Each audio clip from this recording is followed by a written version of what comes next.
Hello, good afternoon, and welcome to the opening event of this season's Racial Justice Concert Series. This event is part of Source's 2021 Baltimore Week, a celebration of the Baltimore community through the lens of social justice. If you want to learn more about Source's Baltimore Week, please head over to source.jhu.edu to learn more. We are eager to bring to you all an afternoon full of music, positive energy, and hope for racial justice. My name is Adobe Gachiku, and I'll be serving as your MC today. The goal of the Racial Justice Concert Series is to harness the power of music to bring attention to the important racial justice work that's being done here in Baltimore. The Racial Justice Concert Series features performances by Baltimore musicians and provides a platform for racial justice organizations to educate audiences about their efforts. We, the students, faculty, and staff of the RJCS, hope that this series enables bidirectional communication and engagement between the Johns Hopkins community and the rest of Baltimore. The RJCS is cooperatively produced and funded by the Johns Hopkins School of Medicine, Program in Arts, Humanities, and Health, the Johns Hopkins Center for Music and Medicine, and the Johns Hopkins International Arts and Mind Lab. Source is the Community Engagement and Service Learning Center for the Johns Hopkins University Schools of Public Health, Nursing, and Medicine. Source's mission is to engage the Johns Hopkins University Health Professional Schools and Baltimore communities in mutually beneficial partnerships that promote health and social justice. And now, it is my pleasure to introduce to you all this afternoon's performers, Afro House. Afro House is a Baltimore-based, music-driven performance art house that was founded in 2011 by Alicia and Scott Patterson. The organization is comprised of professional artists whose collective skills, knowledge, and craftspersonship are channeled for the creation of art that disrupts normative ideas about human being. Afro House is grounded in the belief that art can disrupt and transform the human imagination, providing fresh eyes to view both past and present, and challenging artists and audiences to create a better future. The performance today is entitled, A Concert for the Cosmos. From the outermost reaches of the cosmos, Afro House's Astronaut Symphony will stretch, dismantle, and reframe everything you think you know about sound. Fueled by raw energy and futuristic vibrations, the genres of opera, punk, and jazz will animate original symphonic performance art pieces composed by Scott Patterson, thereby bringing 25th century music to the here and now. So please join me in a round of applause for today's performers, Afro House.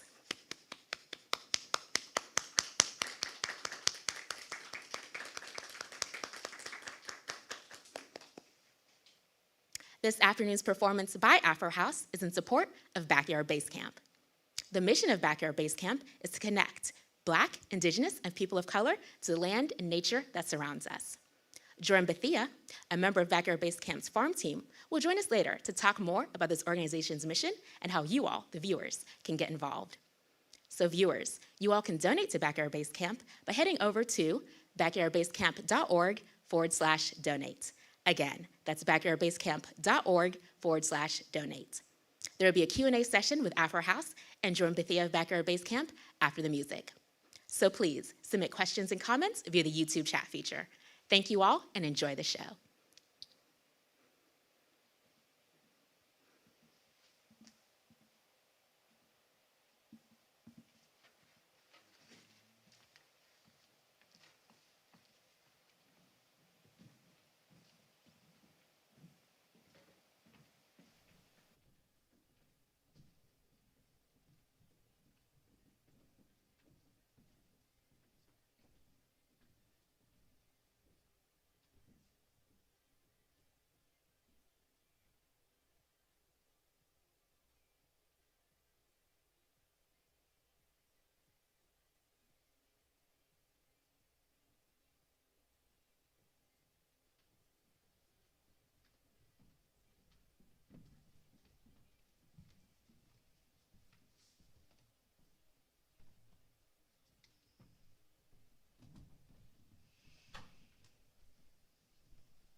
in the land. Why was there only one black man?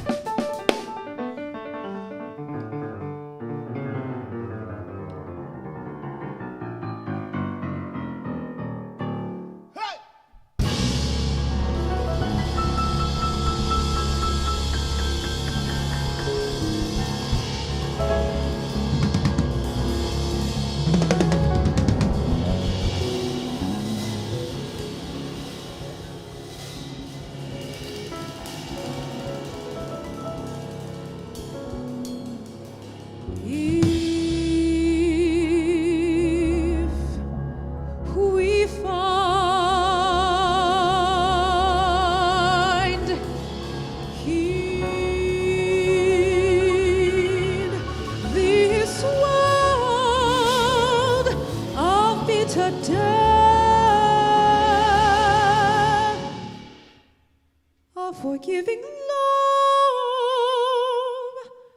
love, a forgiving love, then we must take refuge, take haven in that love, in that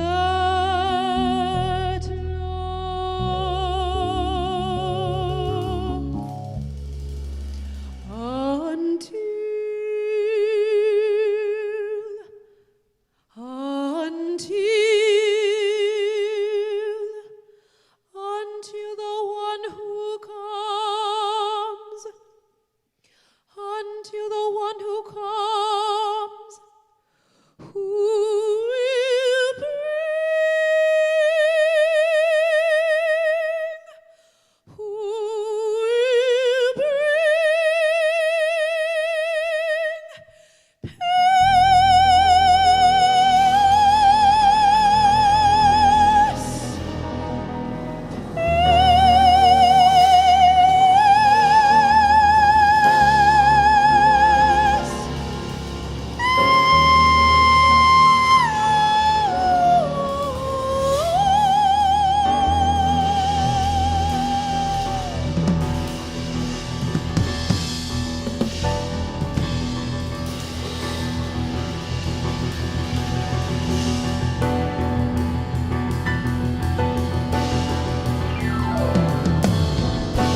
Open your eyes and escape the darkness, and light your soul, the fire.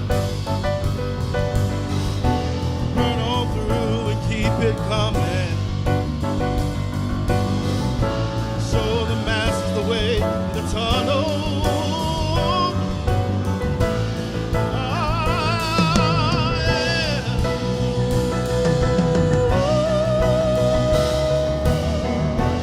Open your eyes and escape the darkness.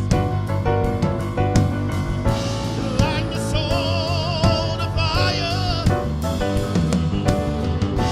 Burn on through and keep it coming. And show the masses the way to the tunnel. Oh yeah. Oh yeah.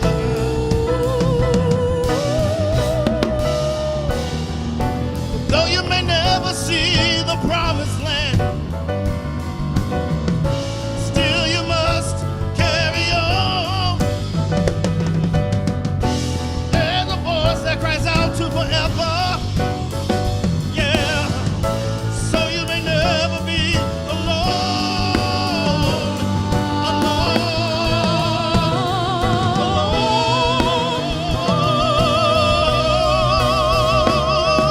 Alone. There's a voice that cries out to forever. Outstretched hands for the weary. Come with me and fly over the sea.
getting thinner, and what looked like a star was an explosion that began a long time ago.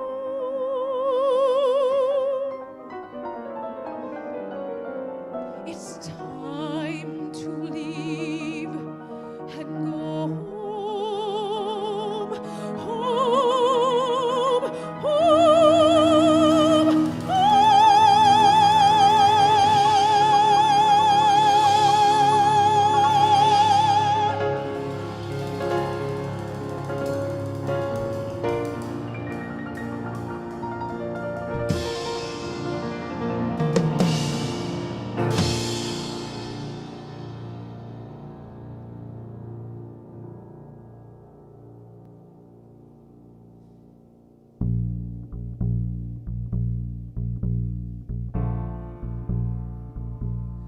Red dawn,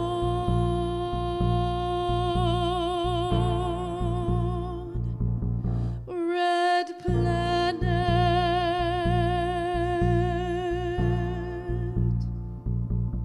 red sun. My eyes cannot see a new horizon.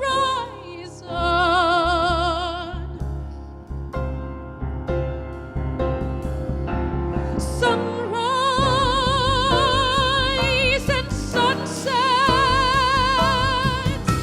sunrise and sunset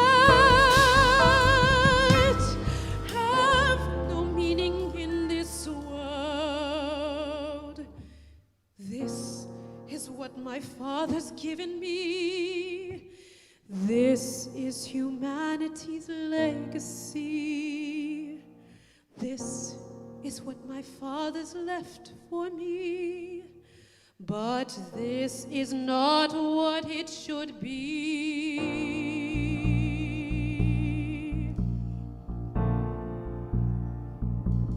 Red dawn,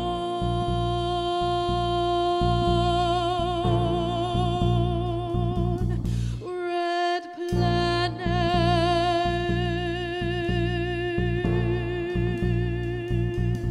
red sun.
Photosynthesis on a cellular level. Light of the sun feeds the green biosphere, giving life to the complex algorithm of a little seed.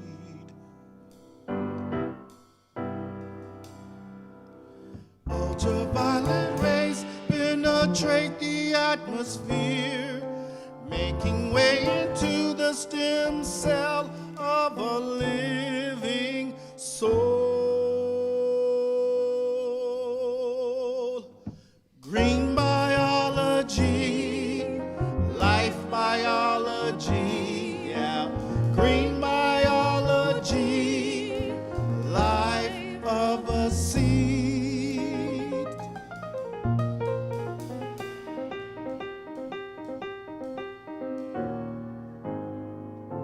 Living water touched the roots of the seed, reach into the earth and back into the seed.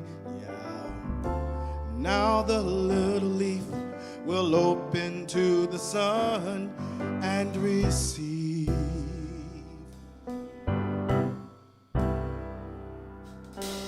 Ultraviolet rays penetrate the atmosphere, falling down on the leaves of a living soul.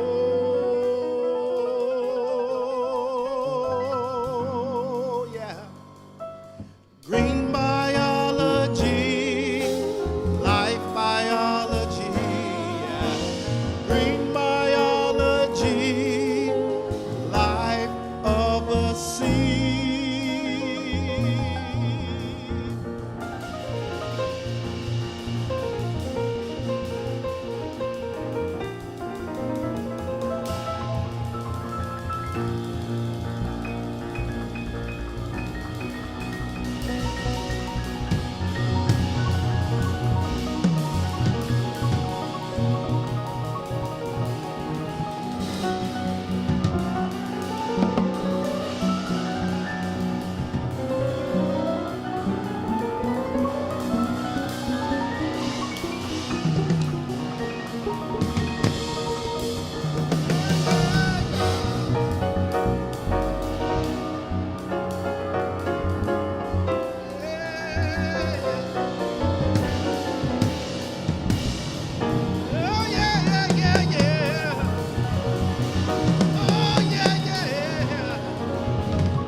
This song we're about to perform is a song entitled South Carolina. I wrote this piece when I was having my children, because I wanted to give homage to a time when I was young. My family, we lived on this land in South Carolina, and we had gardens. My parents were growing things, and I remember I would come outside and I would just see food that just went on for miles, it seemed like, to a 5-year-old anyway. But I remember thinking that we were so rich and we had so much abundance. It wasn't money, it wasn't fame, it wasn't anything like that, but I never felt like we wanted for anything. My parents literally were growing life. So I wanted to write this piece in honor of that time, and as it's something that I wish for myself, for my family, for my people, for all people. Yeah, South Carolina. Yeah.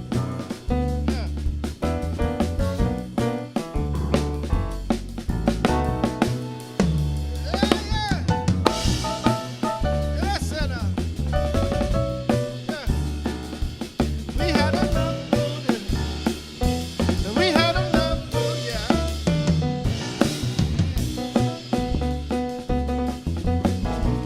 Yes, and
gentleman, that's Paul Dudley.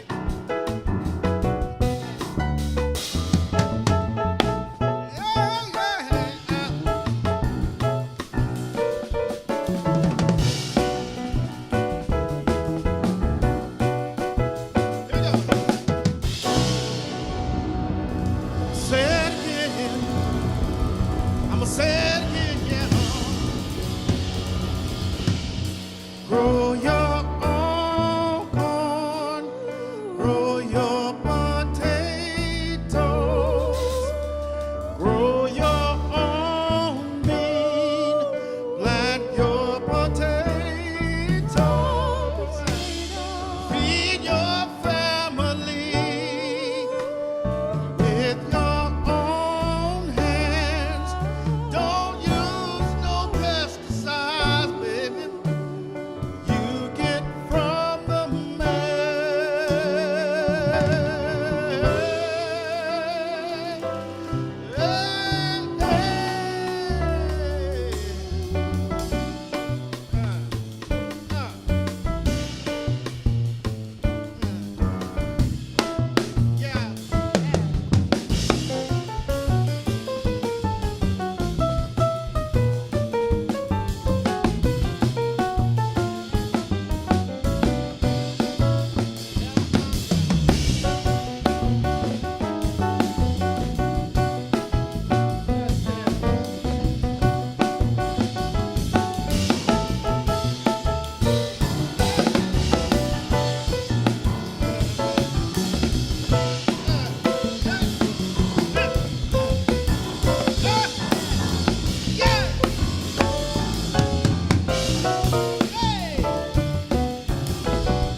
I want you to soar.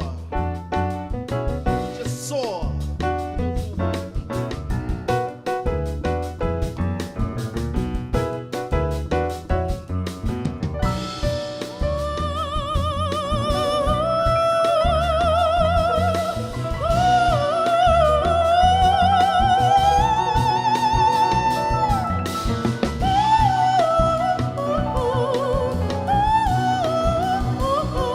Yeah.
said it once before, I said it twice before, I'm gonna say it one more time.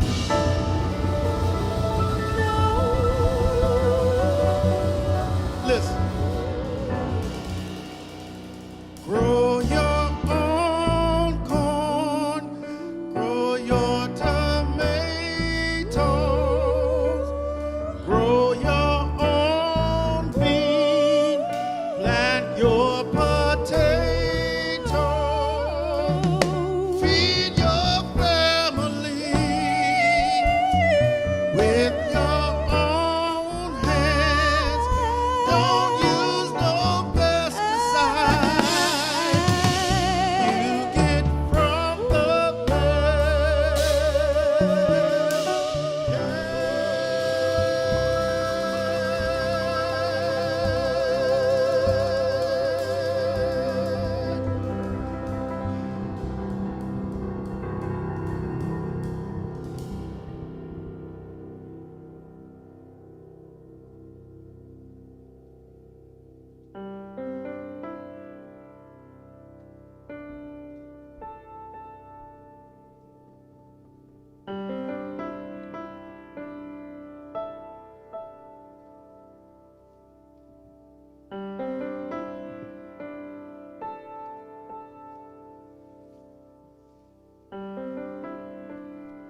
finding relativity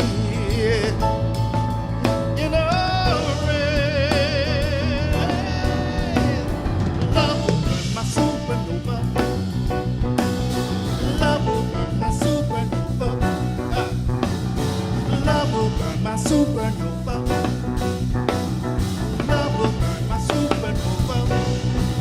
And your black planet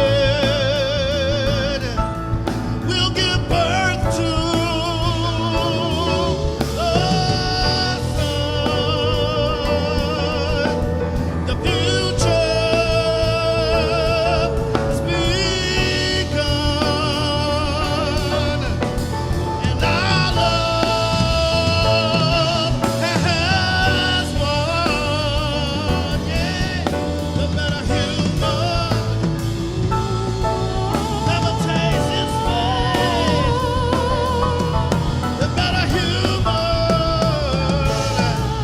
never tastes its pain. Surrounding energy, perpetual sunlight, supernova, positive vibration.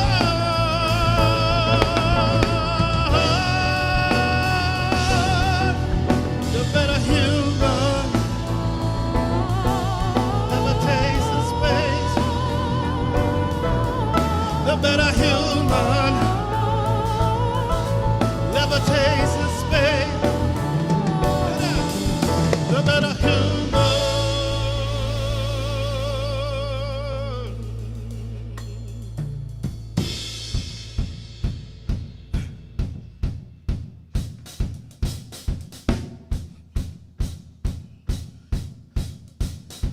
We have come to sacrifice war on our hubris, set aside our pride for the power of love. Come now and greet us to bless our eyes and our hearts. Yeah. The time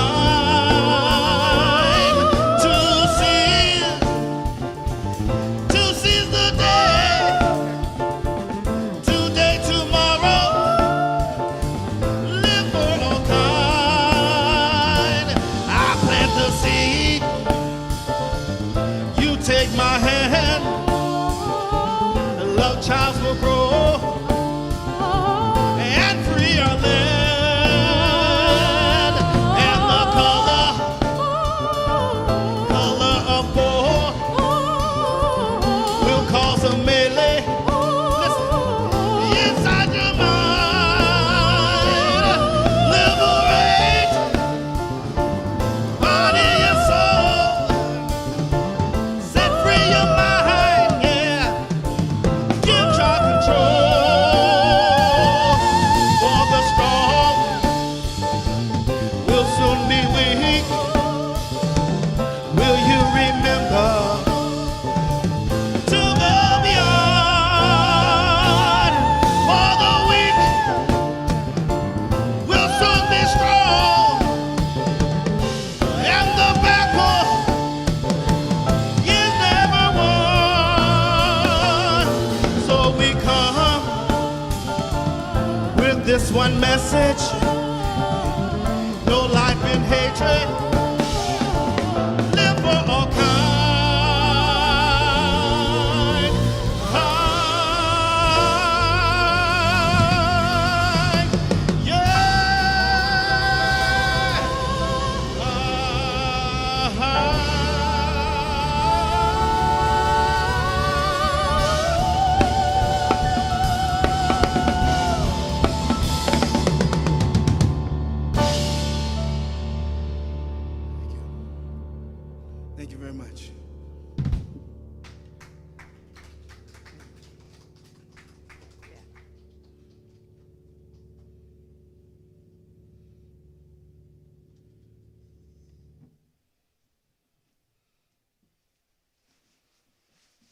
Thank you, thank you, thank you so much, Afro House. That was amazing. That was truly a concert for the cosmos. Please, you all join me in giving another round of applause to Afro House.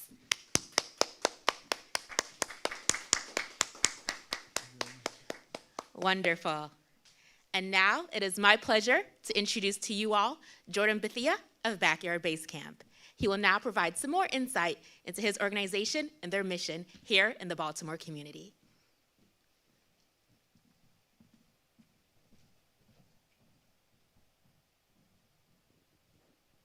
Testing. Also, I want to give my thanks as well. Like, that was one of the most profound musical experiences I've had in a long, long time. It gives us an opportunity to really reflect on our connection to the earth, especially those lines, grow your tomatoes, grow your own food. It was just outstanding.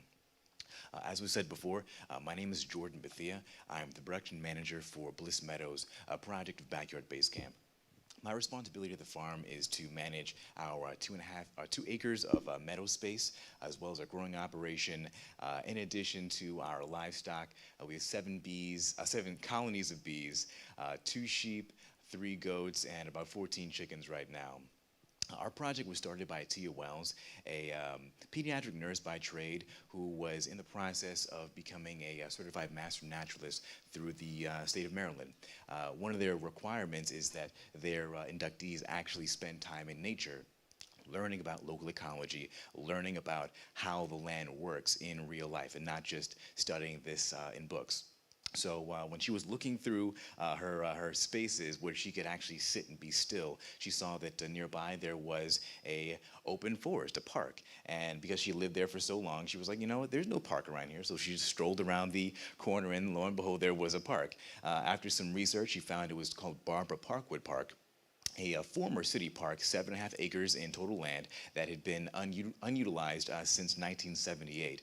So after some talks with the city, we got formal rights to manage it, and going forward, right next to the property was another abandoned piece of land, and after getting an agreement with the original landowner, and actually up until recently, she just got full rights to own and have that deed in her name. So we now own 2 acres of land, in addition to another half acre on which a home sits that's going to be the future of our actual base camp that will host cooking demo labs, meeting space, and everything we need to establish ourselves as a food sovereign organization.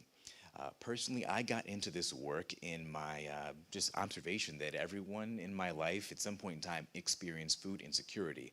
Friends, families, neighbors, coworkers, just about everyone I knew had some issue with being able to find fresh fruits, vegetables, produce, and local goods.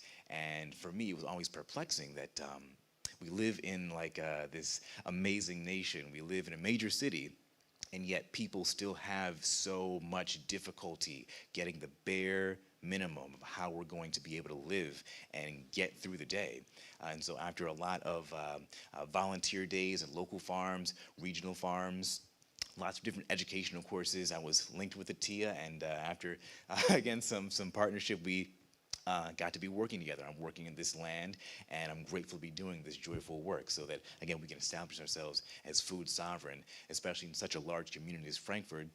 It really has one major grocery store for such, again, a massive population of the city.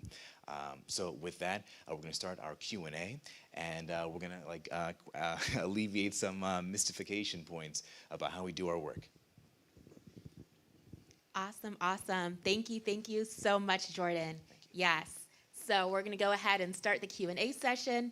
And everyone in the audience, if you have any questions or any comments, anything you want to ask Afro House or Jordan, go ahead and please put in the chat, and we'll make sure it's addressed. Okay, so let's go ahead and start with you, Jordan. The first question here is, what can the audience do to become more involved in your mission? I think the first thing is to absolutely just get yourself out onto the land. For us, especially Black people, people of color, we've been generationally dispossessed of access to land. Not just ownership of land, that's obvious, but actually being able to access beautiful public spaces. I'm sure all of you have heard stories about how you go on your first hiking trip and we don't see a lot of us out there. And that isn't going to change unless we actually start doing it. You know, find your elders, find your neighbors, find your friends, but you find the others and just get out there and do this work, whether it be fishing, boating, hiking, forest management, arborist work. The most important part about our work isn't just that we're growing food, it's just that we're repatriating our people back to the land. That's why we want to renovate this park and are working to renovate this park so that our friends and neighbors can experience a forest patch in the middle of the city. And in that way, we'll get that really first immense connection to the earth. Like 100-year-old trees aren't really all that common, especially in East and West Baltimore, where most Black residents reside in the city of Baltimore. But here, again, in Northeast Baltimore, we have this 7.5-acre patch of land that we are trying to curate as best as we can to be as wild and real as possible. And that's just one slice of what people can do, just getting out in the land. But besides that, teach people your skills. Like, there's so many of us that have had experiences on farms, living on the water, that we just don't share with one another. So the most important part is to find people that are like-minded and get in that work. It doesn't necessarily mean you need to, now be your own farmer. You don't necessarily need to be your own land manager. But at the very least, connect with people that have the kinds of resources and skills that you want. And in that way, we can build real community.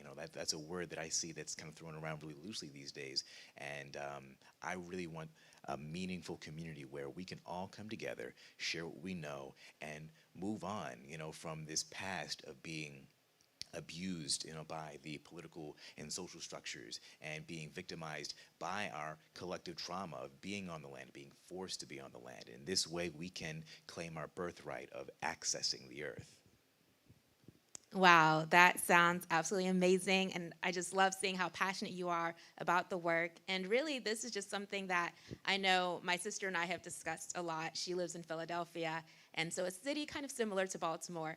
And really, just as you put it, repatriating ourselves and really getting back out there in the land and really taking advantage of these green spaces. And as you put it, willingly being back out there. So that's amazing. Thank you so much for everything you're doing. That's truly amazing. And so now my next question will be directed over Afro House. So Afro House, what do you all believe is the role of music in the fight for racial justice? Well, I believe that music is our consciousness. It's what it's our spiritual conduit. It's our being coming alive in a spiritual way. What does that mean? I think that for us, our job, what we have taken on as Afro House is what our passion and our job is we're futurist. I mean, the role of music is as vast as many roles that it takes to uplift the human race, right?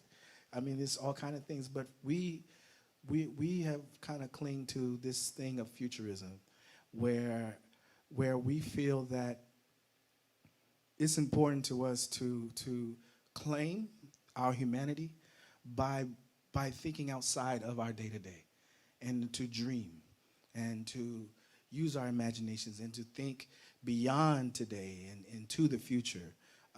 Was one of the things we're really passionate about with our Backyard Basecamp is, it's not about just obtaining resources for ourselves for today. It's really trying to live the life that is going to be beneficial for the next generation, and the next generation is what is the work, the psychological and the emotional and the spiritual and the physical work that needs to be done, and through music and through art, and is Afro House's mission is to do that work. I don't believe that we're activists, to be honest. I believe that we're humans, and everyone should do this work, and that's what we do. We make things, and we dream of things, and we dream of a future. Yeah. Wow. Yes. I love how you describe yourselves as futurists because, yes, I believe that racial justice work is trying to make a better future for those generations that will come after us. And I love how the song you had, South Carolina, how it ties in so well to the work that Backyard Basecamp is doing, where you're growing life, and you're really trying to make sure that the young children, the future generations, are a part of that. And so it's really amazing the work that both of your organizations are doing and how they're so intertwined, really and truly. And so I'll go back to Backyard Basecamp. And so the next question is, what is the significance of the racial justice movement to you and your organization? For us, it is core in that we're reclaiming land. Racial justice, at its core, is an exploration of the ways in which we've been dispossessed of our rights and our birthrights. And for me, I want to approach structural change. When in the past couple of years, when we've seen nationwide protests about extrajudicial killings and so on and so forth, my concern was always that after these protests, righteous in their start, would dissipate and people would experience that great catharsis that we did something. We go back to our regular lives. It's much in the same way that people want things to go back to normal after COVID. I don't want things to go back to the way they were every cycle of protests, every 2 or 3 years. What I want the most is for us to establish our most powerful aspects about how we establish community and nation building, and that's ownership and management of the land.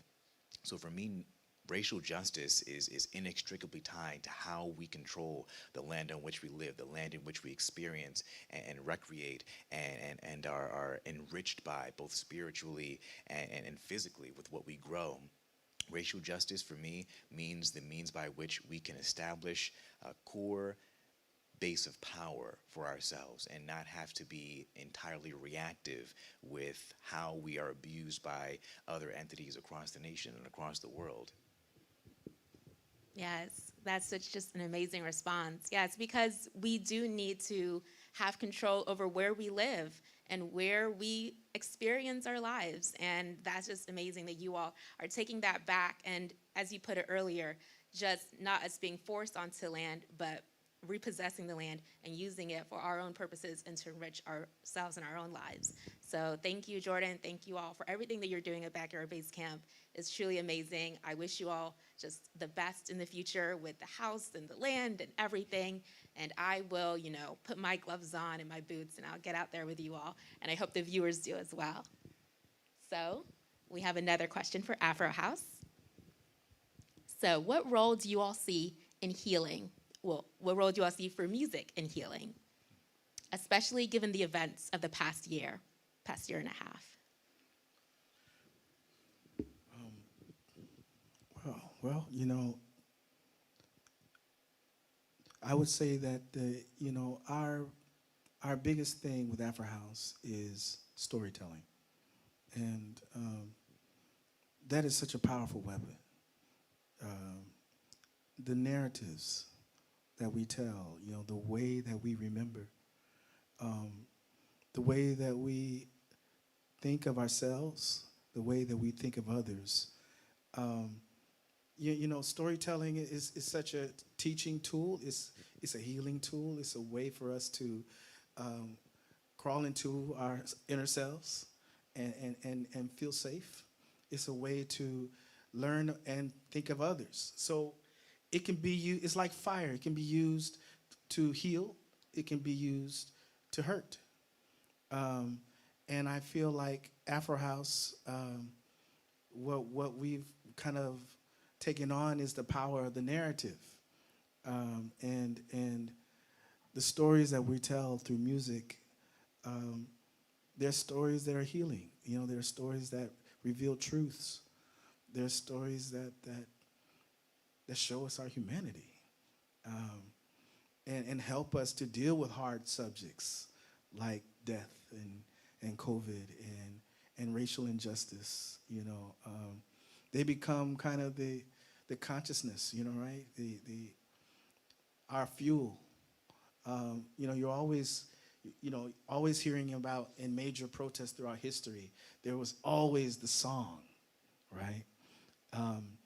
And that, I think, is a human thing. But I also think that for Black people especially, I speak from my experience, the song has been that thing that stirred us up, and that has taught us. And that's where I think music will stay, and music's role, one of music's many roles, is to teach us of ourselves, who we are. Let's remind us that we're strong, that we do know how to grow things, that we can be in nature, that we can have a future, that we can demand justice and take justice.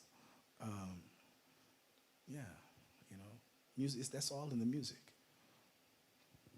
Wow, thank you, yes.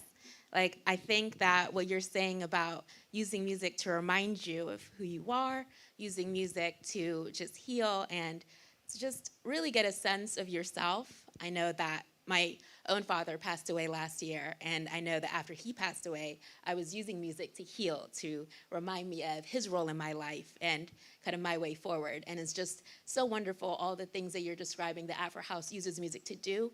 And for my own personal experience, that's been how I've viewed music as well. So thank you all so much for this. Let me do a quick check to see if there's any more comments. Oh, there is a comment. I'll read it verbatim.